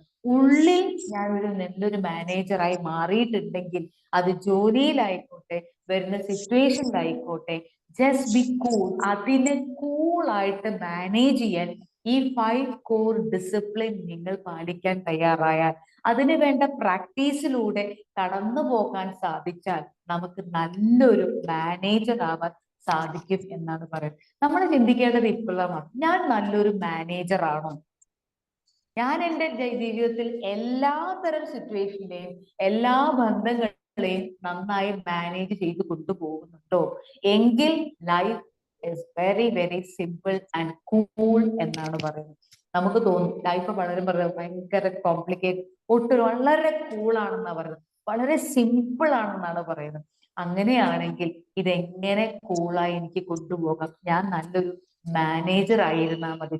ജോലിയിൽ മാത്രമല്ല, ലൈഫിലെ എല്ലാ ഭാഗങ്ങളിലും ഒരു സിറ്റുവേഷൻ ഇന്ന് രാവിലെ മുതൽ വൈകുന്നേരം വരെയുള്ള നിങ്ങൾ കടന്നു പോകുന്ന അവസ്ഥകളെ, സിറ്റുവേഷൻസിലെ ഇന്ന് ഒന്ന് മാനേജ് ചെയ്യാൻ ശ്രമിക്കുക. ഒരേപോലെ, അല്ലെങ്കിൽ എനിക്കത് കൂളായി ഫ്ലെക്സിബിളായി അവിടെ ഒഴുകേണ്ടടുത്ത് ഒഴുകാനും നിൽക്കേണ്ടടുത്ത് നിൽക്കാനും ആ രൂപത്തിനനുസരിച്ച് മാറാനും എനിക്ക് പറ്റുന്നുണ്ടോ. നമ്മൾ ശ്രദ്ധിച്ചില്ലേ, കുട്ടികളോട് സംസാരിക്കുമ്പോൾ നമ്മൾ ഫ്ലെക്സിബിൾ ആവും, മറ്റൊരു വ്യക്തിയാവും. മുതിർന്ന ആളോട് സംസാരിക്കും നമ്മൾ മറ്റൊരു രീതിയിൽ. അവിടെ നല്ലൊരു മാനേജറാണ് നമ്മൾ. കുട്ടികളോട് അവരുടെ ടോണിൽ സംസാരിക്കും. കുഞ്ഞു കുഞ്ഞുപാവകളോട് നമ്മൾ എങ്ങനെ സംസാരിക്കുക? അവരോട് അവരുടെ ഭാഷയിൽ കൊഞ്ചിക്കൊണ്ടാണ് സംസാരിക്കുക. അവിടെ നമ്മൾ നല്ലൊരു മാനേജറാണ്. കാരണം അവർക്ക് അറിയുന്ന രീതിയിലാണ് നമ്മൾ സംസാരിക്കുന്നത്. മുതിർന്നവരോട് സംസാരിക്കുന്നത്, ഒരുപക്ഷെ നമ്മുടെ പാരന്റ്സിനോട് സംസാരിക്കുന്നത് നമ്മൾ എന്താ ചെയ്യുന്നത്? കുറെ റെസ്പെക്ട് ഒക്കെ കൊടുത്തിട്ടാണ് നമ്മൾ സംസാരിക്കുന്നത്. അവിടെയും നമ്മൾ നല്ലൊരു മാനേജറാണ്. പക്ഷെ ചില സമയത്ത് നമ്മുടെ പാർട്ട്ണറോടും കുട്ടികളോടും നമ്മൾ എങ്ങനെയാണ് സംസാരിക്കുന്നത് എന്ന് നമ്മൾ തിരിച്ചറിഞ്ഞു കഴിഞ്ഞാൽ നമ്മൾ നല്ലൊരു മാനേജറായി മാറും. കാരണം ലൈഫിൽ അതാണ് ആവശ്യം. ഒരുപക്ഷെ ഒരു ഫാമിലി മാത്രമല്ല, നമ്മുടെ ജോബും എല്ലാം ഒരുപോലെ നല്ലൊരു മാനേജർ ആയി ഇരുന്നു കൊണ്ട് ഒരു ഇന്നർ മാനേജ്മെന്റ് സിസ്റ്റം ഞാൻ ഡെവലപ്പ് ചെയ്ത് എടുക്കുന്നുണ്ടോ, അല്ലെങ്കിൽ എവിടെയാണ് ഞാൻ പകരുന്നത് എന്ന് തിരിച്ചറിഞ്ഞു കഴിഞ്ഞാൽ ഇത്തരം കോർ ഡിസിപ്ലിൻസ് പ്രാക്ടീസ് ചെയ്യുന്നതിലൂടെ നമുക്കത് വളരെ എളുപ്പം സാധിക്കും. നിങ്ങൾ ഒരുപാട് വലിയ സിറ്റുവേഷനെ കുറിച്ചോ അവസരങ്ങളെ കുറിച്ചോ ഒന്നും ചിന്തിക്കേണ്ട കാര്യമില്ല. ഇന്ന് ഈ നിമിഷം മുതൽ കടന്നു പോകുന്ന അവസരങ്ങൾ പെറുക്കി പെറുക്കി പെറുക്കി ഒന്ന് എടുത്താൽ മതി. അതിനെ മാനേജ് ചെയ്ത് കൊണ്ടുപോകുമ്പോൾ ജീവിതത്തിൽ വലിയ വലിയ സന്തോഷങ്ങളുള്ള ഒരുപാട് അവസരങ്ങൾ നിങ്ങളിലേക്ക് വരും. അത് തീർച്ചയാണ്. ഒരു എക്സാമ്പിൾ പറയാം. ഞാൻ ചില സമയത്ത് ഇങ്ങനെ വിചാരിക്കും, ഓ എനിക്ക് പാട്ട് പാടാനൊക്കെ ഭയങ്കര ഇഷ്ടമാണ്, എനിക്ക് കുറെ ഓഡിയൻസിലൊക്കെ നല്ലൊരു പാട്ടൊക്കെ പാടാൻ എന്നൊക്കെ കരുതാറുണ്ട് കേട്ടോ. എനിക്ക് ഇഷ്ടമാണ്. അപ്പൊ ഞാൻ വിചാരിക്കും അതിന് അവസരങ്ങൾ വരട്ടെ. പക്ഷെ എനിക്ക് കിട്ടിയ അവസരം എന്ന് പറഞ്ഞ് നിങ്ങൾ ഒരുപക്ഷെ നമ്മൾ ചിന്തിക്കുക പോലുമില്ല. പക്ഷെ ഞാനിപ്പോ അത് ഇന്നർ നിഞ്ച ട്രെയിനിങ് പഠിച്ചതിലൂടെ തിരിച്ചറിഞ്ഞതാണ്. ഇപ്പൊ ഞാൻ ഹോസ്റ്റലിലാണ് നിൽക്കുന്നത്. അപ്പൊ ഇത് ഞങ്ങളുടെ പുറത്തുള്ള വിസിറ്റേഴ്സിന് ഇരിക്കാനുള്ള റൂമാണ്. അപ്പൊ അവിടെ ഞാൻ രാത്രി എന്നിട്ട് ഭക്ഷണത്തിന് 8 മണിക്ക് ബെല്ലടിക്കും. ആ ഫസ്റ്റ് ബെല്ലെന്ന് പറയുന്നത് പ്രയറിനാണ്. അപ്പൊ പ്രയറിന് വാർഡൻ ഉണ്ട്. അപ്പൊ വാർഡൻ എന്നെ കണ്ടാൽ പറയും, ആ ഇന്ന് പ്രവീണ നേരത്തെ വന്നിട്ടുണ്ട്, അപ്പൊ ഒരു കാര്യം ചെയ്യും, പ്രവീണ പ്രയർ പാടും. അപ്പൊ ഇപ്പൊ ഞാൻ മനസ്സിലായത് എനിക്ക് പാട്ട് പാടാൻ ഇഷ്ടമാണ്, എനിക്ക് അതിനുള്ള കഴിവ് ദൈവം തന്നിട്ടുണ്ട്. അപ്പൊ എനിക്ക് നല്ലൊരു സിറ്റുവേഷൻ വേണം. ഞാൻ ചിന്തിക്കുകയാണ് എനിക്കൊരു സ്റ്റേജ് വേണം, കുറെ ആൾക്കാർ വേണം എന്ന് ചിന്തിക്കുന്നത് ഞാൻ എന്റെ എന്താ പറയുക സ്വപ്നങ്ങളാണ്. പക്ഷെ എന്റെ മുന്നിൽ നല്ലൊരു അവസരമുണ്ട്. അവിടെ 10-45 പേരുണ്ട് ഭക്ഷണം കഴിക്കാൻ വരും. അവരൊക്കെ ഓഡിയൻസ് ആണ്. അവിടെ നിന്നൊരു പ്രയർ ചൊല്ലാന്ന് പറയുമ്പോൾ അത് ആ സിറ്റുവേഷനിൽ കിട്ടിയ എനിക്കൊരു അവസരമാണ്. മറിച്ച് ആ സിസ്റ്റത്തെ ഞാനങ്ങ് മാറ്റി വെച്ചുകൊണ്ട് ഞാൻ പറയാം, ഞാൻ പോകണമെന്നില്ല, എനിക്ക് ഇതിലും നല്ല ഓഡിയൻസ്. ഇവിടെയാണ് നമ്മൾ മനസ്സിലാക്കുക ഇപ്പൊ ഈ സിറ്റുവേഷനിൽ എനിക്ക് കിട്ടിയ അവസരമാണ്. ഈ സിറ്റുവേഷൻ ഞാൻ എങ്ങനെ രൂപപ്പെടുത്തുന്നു, അവിടെയാണ് ഞാൻ എന്റെ മാനേജ്മെന്റ് ചെക്ക് ചെയ്യണം. ഞാൻ നല്ലൊരു മാനേജർ ആണോ, കിട്ടിയ അവസരത്തിന് ഞാൻ വ്യക്തമായി ഉപയോഗിക്കുന്നുണ്ടോ, ഇല്ലെങ്കിൽ എന്തുകൊണ്ട്? ആ ചിന്തയെ നമ്മൾ തിരിച്ചറിയണം. ഈ 5 കോർ ഡിസിപ്ലിൻ ഒന്ന് തിരിച്ചറിഞ്ഞ് ഒന്ന് വ്യക്തമായി നിരീക്ഷിച്ചു നോക്കൂ. എവിടെയാണ് ഞാൻ വല്ലാതെ ഡിസിപ്ലിൻ ഇല്ലാതെ, അല്ലെങ്കിൽ എനിക്ക് മാനേജ് ചെയ്യാൻ കഴിയാതെ മുന്നോട്ട് പോയി സ്ട്രെസ്ഡ് ആയിട്ട് മുന്നോട്ട് പോകുന്നു തിരിച്ചറിഞ്ഞാൽ നിങ്ങൾക്ക് അതിന്റെ കാരണങ്ങൾ വ്യക്തമായി കിട്ടും. കുട്ടികളെ നിങ്ങൾ മാനേജ് ചെയ്യുന്ന സമയത്ത് കൃത്യമായി ഞാൻ അവരെ മാനേജ് ചെയ്യുന്നുണ്ടോ, then you are a good manager. അല്ല എനിക്ക് സ്ട്രെസ്സും ആങ്സൈറ്റി ആണെങ്കിൽ ഫോക്കസ് ഓൺ ദാറ്റ്. അവിടെയാണ് നമ്മൾ ശ്രദ്ധിക്കേണ്ടത്. അവിടെ നിങ്ങൾക്ക് മാനേജ് ചെയ്യാൻ കഴിഞ്ഞാൽ എന്തും നിങ്ങൾക്ക് മാനേജ് ചെയ്യാം. കാരണം ഓരോരുത്തർക്കും വരുന്ന അവസരങ്ങൾ വ്യത്യസ്തമാണ്. അതിനെ മാനേജ് ചെയ്യാൻ ഉള്ളുകൊണ്ട് നല്ലൊരു മാനേജർ ആവാൻ ശ്രമിച്ചാൽ you will become a fantastic person. അത് മാത്രമല്ല, life will become simple and cool. കാരണം life is so beautiful and simple എന്നാണ് പറയുന്നത്. നമുക്ക് ജീവിതത്തെ വളരെ സിമ്പിൾ ആയിട്ട് കിട്ടുന്ന അവസരങ്ങളെ ഉപയോഗിച്ചുകൊണ്ട് നല്ലൊരു മാനേജറായി മുന്നോട്ട് പോകാൻ സാധിക്കട്ടെ എന്ന് ആത്മാർത്ഥമായി പ്രാർത്ഥിച്ചുകൊണ്ട് ബാക്കിയുള്ള ഡിസിപ്ലിൻസിന്റെ സ്റ്റേജസും അതിനുള്ള കൂടുതൽ കാര്യങ്ങളും അടുത്ത ക്ലാസ്സിൽ ഷെയർ ചെയ്യാമെന്നുകൂടി ഓർമ്മപ്പെടുത്തിക്കൊണ്ട് I bless you all, I thank you all and I love you all. Good day. Thank you ma'am, thank you ma'am. ഒരു ഡൗട്ട് പറയട്ടെ, ആ 5 ഡിസിപ്ലിൻ ഒന്ന് 1 by 1 ആയിട്ട് ഒന്ന് പറഞ്ഞു തരുമോ? തീർച്ചയായിട്ടും. വിശകലനം ചെയ്യാനല്ല, സ്റ്റെപ്പ് പറഞ്ഞാൽ മതി. Focus, control, discipline, adaptability, strategic planning. Strategy എന്ന് പറഞ്ഞാൽ നല്ല അവസരം, പിന്നെ പ്ലാനിങ്ങോട് കൂടിയിട്ട് മുന്നോട്ട് പോവുക, കൃത്യമായിട്ടുള്ള പ്ലാനിങ്. 4-മത്തെ ഒന്നുകൂടി പറയൂ. അഡാപ്റ്റബിലിറ്റി, അതായത് അതുമായിട്ട് അഡാപ്റ്റ് ആവുന്നു, ഒത്തുപോകുന്നു.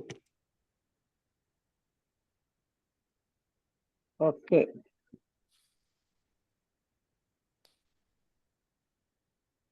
നല്ലൊരു ക്ലാസ് ആയിരുന്നു മാം എടുത്തത്. കാരണം കുറെ കാര്യങ്ങൾ അതൊന്ന് പഠിക്കാൻ സാധിച്ചു എന്നുള്ളതാണ്. എന്തായാലും ഫീഡ്ബാക്ക് സെക്ഷൻ ആണ്. ഫീഡ്ബാക്ക് പറയാനായിട്ട് ഹാൻഡ് റൈസ് ചെയ്ത് ഷാമിനി ഷാമിനി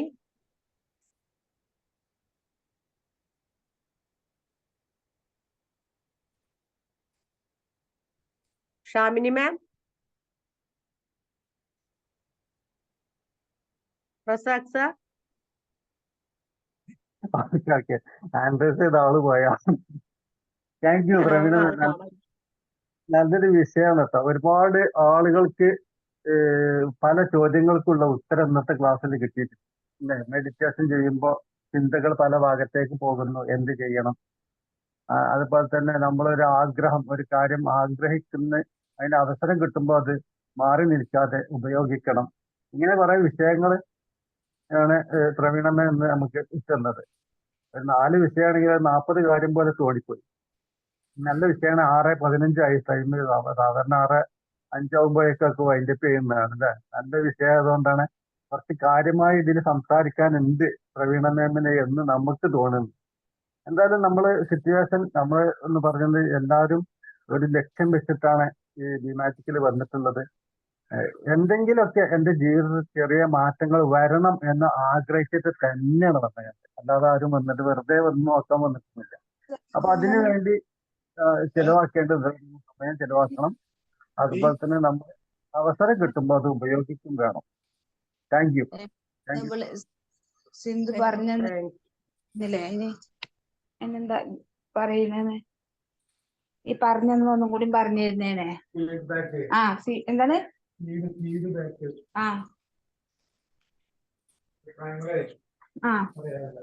ഹലോ, ഇതാരാ സംസാരിക്കുന്നു? ഷീബ. ഷീബ ഷീബ പറയൂ, ഫീഡ്ബാക്ക് പറയൂ. ഒന്ന് കേട്ട ക്ലാസ്സിന്റെ ഫീഡ്ബാക്ക് പറയൂ. നന്നായിട്ടുണ്ട്. ഹലോ. ക്ലാസ് ഇഷ്ടപ്പെട്ടോ? ക്ലാസ് ഇഷ്ടപ്പെട്ടെ. ഓക്കെ. പ്രവീണ മാം നമ്മളെ പുതിയൊരു മെമ്പറാണത്. സുജിത് സാർ.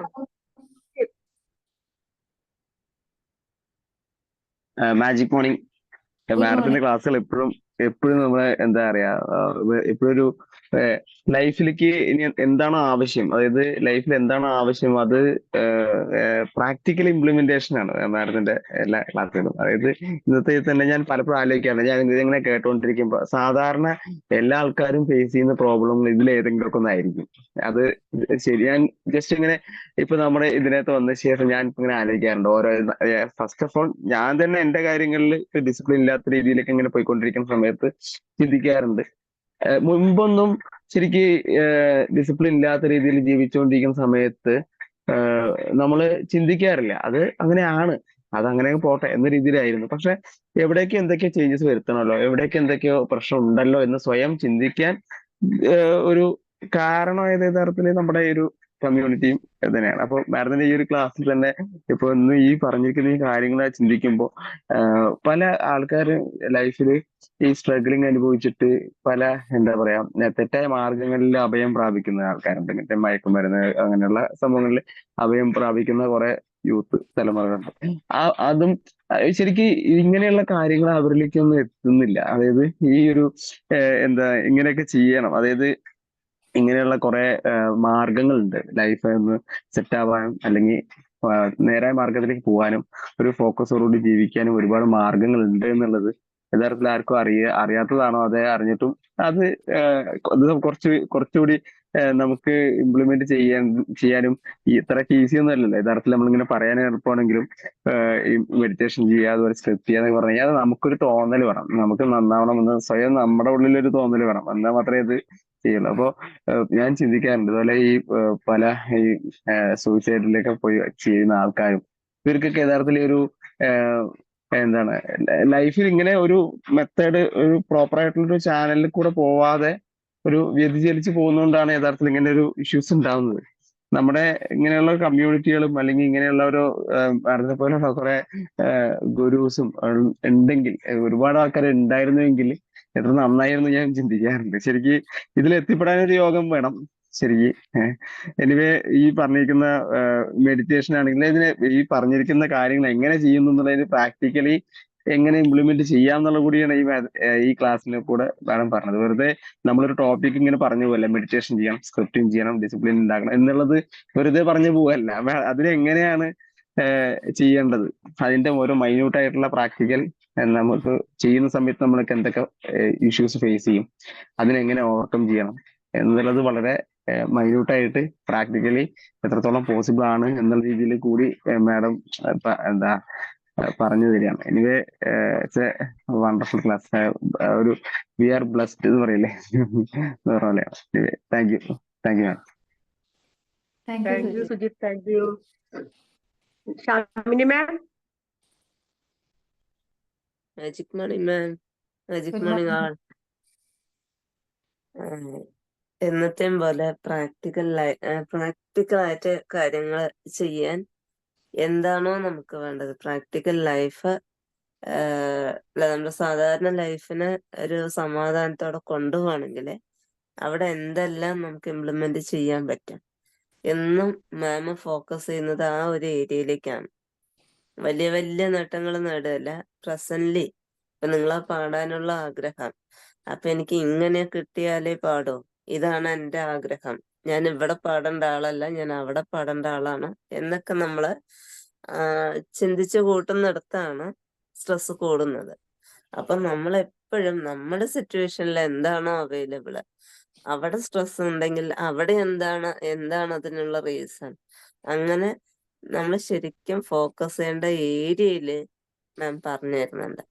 താങ്ക് യു മാം. ഇത് സ്ട്രെസ്സിനെ കുറിച്ച് എത്ര തവണ കേട്ടാലും നമുക്ക് അതിൽ നിന്നൊക്കെ പിന്നെയും അറിയാൻ എന്തെങ്കിലുമൊക്കെ ഒരു കാര്യങ്ങൾ ഉണ്ടാവും. അപ്പൊ ഏറ്റവും സിമ്പിളായിട്ട് ഫ്യൂച്ചറിനെ കുറിച്ച് ഓവർ തിങ്ക് ചെയ്യാതെ ഇന്നത്തെ സിറ്റുവേഷൻ, ഇപ്പൊ എന്താണോ സിറ്റുവേഷൻ വന്നത്, നമ്മുടെ അവസരമാണെങ്കിൽ അത് ഉപയോഗിക്കുക. അത് സ്ട്രെസ് ഉണ്ടാക്കുന്നുണ്ടെങ്കിൽ അതിന്റെ റീസൺ എന്താണെന്നൊന്ന് എഴുതി നോക്കി അതിനെ ശരിയാക്കാനായിട്ട് പരിശ്രമിക്കുക. അതിന് വേണ്ട സ്റ്റെപ്സുകൾ മാം പറഞ്ഞു തന്നിട്ടുണ്ട്. വളരെ താങ്ക് യു മാം. ഇതെല്ലാം എല്ലാവർക്കും യൂസ്ഫുൾ ആയിട്ടുള്ള ഒരു ക്ലാസ് ആണ്. നല്ലൊരു ടോപ്പിക്കാണ് മാം എടുത്തിരിക്കുന്നത്. Thank you ma'am. Welcome. Thank you. Thank you Shamini ma'am. Thank you Sani sir. Magic morning. Pranav good ma'am, morning. Thank you. Madam ഒരു ചെറിയൊരു ഡൗട്ട് ഉണ്ടായിരുന്നു മാഡം. മാഡം രണ്ടാമത്തെ പറഞ്ഞ സമയത്ത് മാഡം പറഞ്ഞ് കൺട്രോൾ ചെയ്യണം പറഞ്ഞു. കൺട്രോൾ ചെയ്യുക കുഴപ്പമില്ല, പക്ഷേ അത് എഴുതിയിടുമ്പോൾ ഒരു പ്രശ്നം വരും, നമുക്ക് എഴുതിയിടുമ്പോൾ അത് നമ്മുടെ മനസ്സിൽ നെഗറ്റീവായിട്ട് ചില സമയം നമുക്ക് അനുഭവപ്പെടുമോ എന്നുള്ള ഒരു കൺഫ്യൂഷൻ ഉണ്ട് മാഡം. ഒരു പ്രശ്നങ്ങൾ നമ്മൾ എഴുതിയിട്ട് കഴിഞ്ഞാൽ അതിന്റെ ഒരു സൊല്യൂഷൻ പറഞ്ഞു. അതുപോലെ തന്നെ അവസാനത്തെ 5ാമത്തെ പോയിന്റ് സ്ട്രാറ്റജി പ്ലാനിങ്, അതിനെക്കുറിച്ച് ചെറുങ്ങനെ ഒന്നുകൂടി ഒന്ന് പറഞ്ഞു തരുന്നത് വളരെ ഉപകാരമായിരുന്നു. തീർച്ചയായിട്ടും നല്ലൊരു ഡൗട്ടാണ് സനി സാർ ചോദിച്ചത്. അപ്പൊ കൺട്രോൾ എന്ന് പറയുമ്പോൾ നമുക്കൊരു സിറ്റുവേഷൻ വന്നപ്പോൾ നമ്മൾ അവിടെ വളരെ മോശമായിട്ട് പെരുമാറിയെന്ന് വിചാരിക്കാം. പക്ഷെ നമ്മൾ അങ്ങനെയല്ല ഉദ്ദേശിച്ചത്. അപ്പൊ നമ്മൾ ആ സിറ്റുവേഷനെ ജസ്റ്റ് ഒന്ന് എഴുതുമ്പോൾ കിട്ടുന്നത് എന്താ വെച്ചാൽ ഒരു ക്ലാരിറ്റിയാണ്. ഞാൻ ആ സമയത്ത് ഇങ്ങനെ ആയിരുന്നില്ല പെരുമാറേണ്ടത്, തിരിച്ചറിവാണ്. ഒരുപക്ഷെ പെരുമാറി അല്ലെങ്കിൽ മോശമായിട്ട് പെരുമാറി പോയതിന് തീർച്ചയായിട്ടും ഒരു നെഗറ്റീവ് തന്നെ നമ്മൾ എഴുതാൻ, നമുക്ക് മോശമായി പോയി. പക്ഷെ അത് അഡ്രസ് ചെയ്യാന്നുള്ളത് നമ്മളുടെ ഉത്തരവാദിത്വമാണ്. യെസ്, ഞാൻ അവിടെ തോറ്റുപോയി, അല്ലെങ്കിൽ ഞാൻ ചെയ്യേണ്ടതായിരുന്നില്ല ഇപ്പൊ ചെയ്യുന്നത് എന്ന് അഡ്രസ് ചെയ്യാനും കൂടി നമ്മൾ തയ്യാറാണ്. എങ്കിൽ മാത്രമേ നമുക്ക് എന്ത് ചെയ്യാൻ പറ്റുള്ളൂ, അതിനെ തിരിച്ചറിഞ്ഞ് അതിനൊരു സൊല്യൂഷൻ കണ്ടെത്തി മുന്നോട്ട് പോകാം. നമ്മളെപ്പോഴും പറയുന്നത് എന്താ, നെഗറ്റീവ് കാര്യങ്ങൾ പറയരുത്, കേൾക്കരുത് എന്ന് പറഞ്ഞാലൊന്നും നമുക്ക് മുഴുവനായിട്ടും അതിലേക്ക് എത്താൻ സാധിക്കില്ല. കാരണം നമ്മൾ വളർന്നു വന്നതും പരിശീലിച്ചു വന്നതും അങ്ങനെയല്ല. സോ അത് തിരിച്ചറിയാൻ, ഞാൻ ഇവിടെ തോറ്റുപോയി, അല്ലെങ്കിൽ ഞാൻ മോശമായിട്ടാണ് പെരുമാറിയത് എന്ന തിരിച്ചറിവ് വേണം. അവിടെ ഒരു നെഗറ്റീവ് ആയിട്ടുള്ള ഫീലിംഗ് ആണ്. പക്ഷെ അഡ്രസ് ചെയ്യാം. It's okay, I am a human being, ഞാനൊരു മനുഷ്യനാണ്. ഈ വീണടുത്ത് നിന്നുള്ള പ്രശ്നങ്ങൾ തിരിച്ചറിയുമ്പോഴേ അതിന് അടുത്ത പ്രാവശ്യം വീഴാതെ ഇരിക്കാനുള്ള ഒരു സൊല്യൂഷൻ കണ്ടെത്താൻ എനിക്ക് പറ്റുള്ളൂ. അപ്പൊ അത് അഡ്രസ്സ് ചെയ്യേണ്ടേ, തീർച്ചയായിട്ടും നമ്മൾ അഡ്രസ്സ് ചെയ്തേ പറ്റൂ. ഞാൻ പറഞ്ഞു അവിടെ ചെന്ന് എന്നും പ്രയർ ചൊല്ലുമ്പോൾ എനിക്ക് തന്നെ അത് മോശമായിട്ട് ഞാനിപ്പോ ഇന്നലെ പാടിയെന്നെ ഇന്നും പാടിയത്. അപ്പൊ എനിക്ക് തന്നെ തോന്നും നല്ലൊരു പാട്ട് ഞാൻ കുറച്ചും കൂടി ബെറ്റർ ആക്കാമായിരുന്നു എന്നൊരു തോന്നൽ മോശമായിപ്പോ. എനിക്ക് നല്ലൊരു പാട്ട് അല്ലെങ്കിൽ അതിലൊരു തെറ്റ് വരുമ്പോ ഞാൻ പറയും "ഓ, എല്ലാവരുടെ ഇടയിലും ഞാനൊരു തെറ്റ് വരുത്താനൊരു കാരണമുണ്ട്. അത് പോകുന്നതിന്റെ മുന്നേ എനിക്ക് കൃത്യമായിട്ടൊന്ന് അഡ്രസ്സ് ചെയ്ത് പോവായിരുന്നു. എനിക്ക് അതിന് ഓക്കെ ഞാനൊന്ന് തെറ്റ് നാളെ ഇറങ്ങുന്നതിന്റെ മുന്നേ ആ പ്രേയറിനെ ബെല്ലടിക്കുന്നതിന് ഒരു 10 മിനിറ്റ് ഞാനൊരു സമയം എടുത്ത് അതൊന്ന് ഓർത്ത് ഭംഗിയാക്കി എനിക്ക് അവിടെ ചെയ്യാം. ഇനി എനിക്ക് തോന്നുന്നു ഓ എന്നും ഒരേ പാട്ട് പാടും ഒരു ബോറിംഗ് ആണ്, ഞാൻ അഡ്രസ്സ് ചെയ്യണം ഇതൊരു ബോറിംഗ് ആയിട്ടുള്ള പരിപാടിയാണ് തിരിച്ചറിയുമ്പോ ഞാൻ അഡ്രസ്സ് ചെയ്തു എനിക്ക് ബോർ അടിക്കുന്നുണ്ട്, ഒരു നെഗറ്റീവ് ഫീലിംഗ് ആണ്. ആ ബോറിംഗിൽ നിന്ന് ഞാൻ എങ്ങനെ പുറത്തു വരണം? പുതിയ സോങ്ങുകൾ കണ്ടെത്തണം, അത് കുറിച്ചെടുക്കണം, അത് പഠിച്ചെടുക്കണം. അവിടെ എനിക്ക് തോന്നിയ നെഗറ്റീവ് ഫീലിങ്ങിനെ ഓവർകം ചെയ്യാൻ ശ്രമിച്ചു എന്നുള്ളതാണ്. ക്ലിയർ ആയോ? അതാണ് കൺട്രോൾ. നമ്മൾ ജേർണലിംഗ് ചെയ്യുമ്പോൾ ഒരു ക്ലാരിറ്റി വരും. ഇതാണ് ഞാനിപ്പോ കടന്നുപോയത്, ഇങ്ങനെയാണ് ഞാൻ പെരുമാറിയത്, അഡ്രസ്സ് ചെയ്യാണ്. അതുകൊണ്ടാണ് എഴുതുമ്പോ ക്ലാരിറ്റി വരും എന്ന് പറയുന്നത്. ഇവിടെ എനിക്ക് തെറ്റുപറ്റി, ഞാൻ തോറ്റുപോയി, ഞാൻ എല്ലാവരുടെ കൂടെ അപമാനിക്കപ്പെട്ടു, അഡ്രസ്സ് ചെയ്തേ പറ്റൂ. എന്തുകൊണ്ട് അഡ്രസ്സ് ചെയ്തു? ഇനി സ്ട്രാറ്റജിക് പ്ലാനിങ് എന്ന് പറയുമ്പോൾ എന്തിനിപ്പം ഇന്ന് അല്ലെങ്കിൽ ഫാമിലി ആയിട്ട് ഒരു സ്ഥലത്ത് പോകുന്നുണ്ടെങ്കിൽ അതിന് കൃത്യമായിട്ടൊരു പ്ലാനിങ് വേണം. ഇത്ര സമയത്ത് വീട്ടിൽ നിന്ന് ഇറങ്ങണം, അത് ഫാമിലിയിൽ എല്ലാവരും അറിയിക്കണം. എന്തുകൊണ്ട് പോകുന്നു അല്ലെങ്കിൽ എത്ര സമയത്ത് ഇറങ്ങണം എന്ന് പറഞ്ഞാൽ ഇത്ര സമയത്ത് ഇറങ്ങിയെങ്കിൽ മാത്രമേ അവിടെ എത്തുകയുള്ളൂ. ഇത് ഫാമിലിയിൽ കൃത്യമായിട്ട് അറിയിക്കണം. എനിക്ക് ഇത്ര സമയത്ത് ജോലിക്ക് പോകണം, അതിന് ഇന്ന ആവശ്യം, അത് എനിക്കൊരു കൃത്യമായിട്ടൊരു സ്ട്രാറ്റജി വേണം. ഇന്ന കാര്യങ്ങൾ ഇന്ന സമയത്ത് നടക്കണം അല്ലെങ്കിൽ അതുപോലെ ഞാൻ ചെയ്യണം എന്നുള്ളൊരു പ്ലാനിങ് എനിക്ക് കൃത്യമായിട്ട് വേണം. അതിന് കൃത്യമായിട്ട് ഞാൻ ഫോളോ ചെയ്യാൻ ശ്രമിക്കുമ്പോഴേ എന്റെ കാര്യം സ്മൂത്ത് ആവുള്ളൂ. എനിക്ക് ജോലിക്ക് പോകണമെന്ന് കൃത്യമായിട്ട് ഇറങ്ങി പോകുമ്പോൾ എനിക്ക് ഭക്ഷണമായില്ല എന്ന് വീട്ടിൽ പറയുമ്പോൾ ഞാൻ ഇന്ന് നേരത്തെ പോകേണ്ട കാര്യം വീട്ടിൽ പറഞ്ഞിട്ടില്ല. അപ്പൊ അത് സ്ട്രാറ്റജി. നാളെ 8 മണിക്ക് പോകുന്ന ഞാൻ നാളെ 6 മണിക്ക് എനിക്ക് പോകണം എന്ന് വീട്ടിൽ കമ്മ്യൂണിക്കേറ്റ് ചെയ്യുമ്പോൾ മാത്രമേ എന്തുള്ളൂ അവർക്ക് നമ്മളോട് സഹകരിക്കാൻ കഴിയുള്ളൂ. അപ്പൊ കൃത്യമായൊരു സ്ട്രാറ്റജിക് പ്ലാൻ. 6 മണിക്ക് ഇറങ്ങിയാൽ 10 മിനിറ്റ് ഞാൻ ബസ് സ്റ്റോപ്പിലെത്തും. 6:15 ഒരു ബസ് ഉണ്ട്, അത് മുൻകൂട്ടി നമുക്ക് അന്വേഷിച്ച് വെക്കാം. ഇത്തരത്തിലൊരു സ്ട്രാറ്റജിക് പ്ലാനിങ് ഉണ്ടെങ്കിൽ നമ്മുടെ കാര്യങ്ങൾ നമ്മൾ നല്ലൊരു മാനേജർ ആയിട്ട് മാറുന്നു എന്നാണ്. ചിന്തിക്കേണ്ടത് ഇത്ര മാത്രം. ഞാൻ നല്ലൊരു മാനേജർ ആണോ? എന്റെ മുന്നിൽ വരുന്ന എല്ലാ ഫാമിലി ആയിക്കോട്ടെ, ജോലി ആയിക്കോട്ടെ, ബന്ധങ്ങളായിക്കോട്ടെ, ഞാൻ നല്ലൊരു മാനേജർ ആണോ? ഇന്നറായിട്ട് എനിക്കത് മാനേജ് ചെയ്യാൻ പറ്റുന്നുണ്ടോ എന്നൊന്ന് ചിന്തിച്ചോളൂ. ക്ലിയർ ആയോ? Okay ma'am, thank you. Welcome. Thank you Saneesh sir. Divya ദിനാജ്.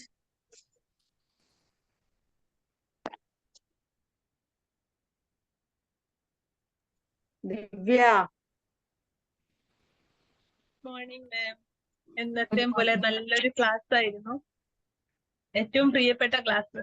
കാരണം എന്ന് വെച്ച് കഴിഞ്ഞാല് ഏത് സമയത്ത് വന്നാലും മാമിന് അവരവരുടെ ജീവിതത്തിൽ നിന്ന് എടുക്കാനുള്ള ഒരുപാട് പാഠങ്ങളുമായിട്ടാണ് വരുന്നത്. അപ്പോ എനിക്ക് ഏറ്റവും ഇഷ്ടപ്പെട്ട 5 പോയിന്റിൽ സ്ട്രാറ്റജി പ്ലാനിങ് എന്ന് പറഞ്ഞത് എനിക്ക് ഒരുപാട് ഇഷ്ടപ്പെട്ടു. കാരണം എന്ന് വെച്ച് കഴിഞ്ഞാല് എസ്പെഷ്യലി എനിക്ക് ഇപ്പൊ 3 ദിവസം കൊണ്ട് വർക്ക് കംപ്ലീറ്റ് ആക്കണം എന്നുണ്ടെങ്കിൽ 3-ാമത്തെ ദിവസം മോർണിംഗിൽ തുടങ്ങുന്ന ആളാണ്. 2 ദിവസം ഭയങ്കര റിലാക്സ് ആണ്. 3-ാം ദിവസം കാലത്ത് തന്നെ എണീക്കുമ്പോൾ ദൈവമേ ഇന്നത് കംപ്ലീറ്റ് ആക്കണം. അപ്പൊ എന്തൊക്കെയാണ് ചെയ്യേണ്ടതെന്നുള്ളതിൽ നമുക്ക് ഡിസിപ്ലിനോട് കൂടി ചെയ്യേണ്ട കാര്യങ്ങള് 3 ദിവസം ചെയ്യേണ്ട കാര്യങ്ങള് 3-ാമത്തെ ദിവസം മോർണിംഗിൽ എണീറ്റിട്ട് ചെയ്യാൻ തുടങ്ങും. അപ്പൊ പകുതി കാര്യങ്ങൾ അതിൽ നിന്ന് മറന്നുപോകും. അപ്പൊ ഇങ്ങനെയായിരുന്നു എന്റെ ഒരു എന്താ പറയാ ലൈഫ് പോയിരുന്നത്. അപ്പൊ പലപ്പോഴും എനിക്ക് തോന്നിയിട്ടുണ്ട് എന്റെ ഡിസിപ്ലിൻ ഇല്ലായ്മയാണ് എങ്കിൽ കൂടിയും എന്റെ ഉള്ളിൽ ഒരു ലേസിനെസ് കൊണ്ടായിരിക്കും ഒരു പക്ഷെ നിക്കട്ടെ 2 ദിവസം റിലാക്സ് ആയല്ലോ, 3-ാമത്തെ ദിവസം കാലത്ത് തന്നെ തുടങ്ങാം. അത് കഴിഞ്ഞ് അവസാനം വർക്ക് കംപ്ലീറ്റ് ആവുമ്പോൾ ഒരുപാട് മൈനസ് പോയിന്റുകൾ അതിൽ കാണാൻ പറ്റും. അപ്പോ പിന്നീട് ബിമാജിക്കിൽ വന്നതിന് ശേഷമാണ് ഇതുപോലെയുള്ള എങ്ങനെയാണ് ഡിസിപ്ലിൻ ആവേണ്ടത് എന്നുള്ള കാര്യങ്ങളെല്ലാം പഠിച്ചു വന്നപ്പോഴാണ് ഇപ്പൊ കുറച്ചും കൂടി ലൈനിലേക്ക് ഒന്ന് വന്നു തുടങ്ങിയത്. അപ്പോ സേഫ് സാർ പറഞ്ഞ പോലെ നല്ല ചിന്തകളാണ് നമ്മളെ ക്രിയേറ്റീവ് ആവാനായിട്ടും കൂടുതൽ അതിൽ എത്രമാത്രം മെച്ചപ്പെടുത്തണം എന്ന് എന്താ പറയാ നമ്മളെ ചിന്തിപ്പിക്കാനും പുതിയ പുതിയ നല്ല കാര്യങ്ങൾ ചെയ്യാനായിട്ട് നമ്മളെ പ്രേരിപ്പിക്കുന്നത്. അപ്പോ നല്ലൊരു ക്ലാസ്സിന് എന്നത്തെയും പോലെ നല്ലൊരു ക്ലാസ്സിന് മാമിന് ഒരുപാട് താങ്ക് യു, എന്റെ ഹൃദയത്തിൽ നിന്നുള്ള thank you. Thank U Divya. Thank you. Ranjima Sunil ഒന്ന് സംസാരിക്കാൻ പറ്റുമോ? Ranjima. Hello hello Ranjima. Okay, നമുക്കിനി ഹലോ. 1 മിനിറ്റും കൂടി ഉണ്ട്. ഇനി ഹലോ, പറയുന്നുണ്ടല്ലോ. പറയൂ. മാം, വളരെ നല്ല ക്ലാസ് ആയിരുന്നു. വളരെ ഇഷ്ടപ്പെട്ടു. എല്ലാവർക്കും ആവശ്യമായ ഒരു ക്ലാസ് ആയി തോന്നി. Thank you ma'am, thank you so much. Welcome. Thank you Ranjima, thank you. ഇതുമേ ആർക്കെങ്കിലും ഇനി ഫീഡ്ബാക്ക് പറയണ്ട? നമ്മൾക്ക് നല്ല ബിമാജിക്കില് ഒരുപാട് ആളുകൾ ഇപ്പൊ ഇന്നൊക്കെ വന്നിട്ടുണ്ട്. ഏകദേശം ഒരു 100 പേരുണ്ടായിരുന്നു. ഇപ്പൊ കുറച്ച് പറഞ്ഞതാണ് ഫീഡ്ബാക്ക് ആയപ്പോൾ. പിന്നെ അതിന്റെ ആവശ്യമില്ല എന്നുള്ളതൊക്കെ ഒഴിഞ്ഞു പോയിട്ടുണ്ടാവും. നമുക്ക് നല്ലൊരു അവസരങ്ങളാണ്. പുതിയ പുതിയ ആളുകൾ ഇതിലേക്ക് വരുമ്പോൾ അവർക്ക് അറിയാഞ്ഞിട്ടായിരിക്കും ചിലപ്പോ നമുക്ക് നല്ലൊരു അവസരമുണ്ട്. ഇവിടെ ഇങ്ങനെ ഫീഡ്ബാക്ക് പറയാ, ക്യാമറ ഓൺ ആക്കി ഇരിക്കുക, ഗ്രൂപ്പിൽ ഫീഡ്ബാക്ക് പറയാ. ഇങ്ങനെ പറയുമ്പോൾ നമുക്ക് തന്നെ എന്താവും ഒരു ഇന്റർവ്യൂ, എനിക്ക് എന്തെങ്കിലുമൊക്കെ സംസാരിക്കാൻ സാധിക്കും, എവിടെ ചെന്നാലും നമുക്ക് കാര്യങ്ങൾ വിശദീകരിച്ച് പറയാൻ സാധിക്കും എന്നൊരു കോൺഫിഡൻസ് വരും. അത് എല്ലാവർക്കും പരിചയമുള്ളതാണ്. അപ്പൊ അങ്ങനത്തെ അവസരങ്ങൾ ഇപ്പൊ പ്രവീണ പറഞ്ഞ പോലെ അവസരം കിട്ടുമ്പോൾ ഇതിലും വലിയൊരു 100 ആളൊക്കെ വരുന്നൊരു ഒരു ബിമാജിക്കിന്റെ ക്ലാസ് വരട്ടെ, എന്നിട്ട് ഫീഡ്ബാക്ക് പറയാം എന്ന് ആരും വിചാരിക്കേണ്ട. അത് വരുമ്പോ അപ്പൊ പറയാം, ഇപ്പോഴും പറയാം. അപ്പൊ കിട്ടിയ അവസരം എന്ത് ചെയ്യുക, ക്യാമറ ഒക്കെ ഓണാക്കി വന്നിട്ട് ഫീഡ്ബാക്ക് ഒക്കെ പറയണം. അതേപോലെ തന്നെ ചർച്ചകളൊക്കെ ഉണ്ടാകുമ്പോൾ നിങ്ങൾക്ക് ബിമാജിക്കിൽ വന്നിട്ടുള്ള മാറ്റങ്ങളൊക്കെ ഇവിടെ പറയണം. പറഞ്ഞിട്ട് നിങ്ങൾ മുന്നോട്ട് വരണം. വന്നാല് ഞങ്ങൾക്ക് ഒരാളെയും കൂടി പ്രത്യേകിച്ച് വിളിക്കട്ടെ. രഞ്ജിത് ലാൽ എന്ന് പറഞ്ഞൊരാളെയും കൂടി ഇതിൽ കാണാണ്ട്. ഒരു പുതിയ ആളാണോ എന്നൊരു സംശയം. രഞ്ജിത് ലാൽ. എല്ലാവരും വന്ന് പറഞ്ഞോട്ടെ. സമയം പ്രവീണ മാമിന് സമയം വൈകണി രഞ്ജിത് ലാൽ.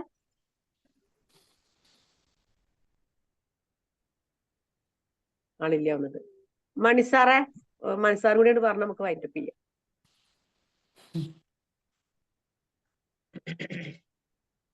മണിസാർ മ്യൂട്ടാണ്. മാജിക് മോർണിംഗ് നല്ലൊരു സെഷൻ ആയിരുന്നു. പ്രാക്ടിക്കലായിട്ട് നമുക്ക് ജീവിതത്തിൽ ചെയ്യാൻ പറ്റുന്ന കാര്യങ്ങൾ തന്നെയാണ് പറഞ്ഞത്.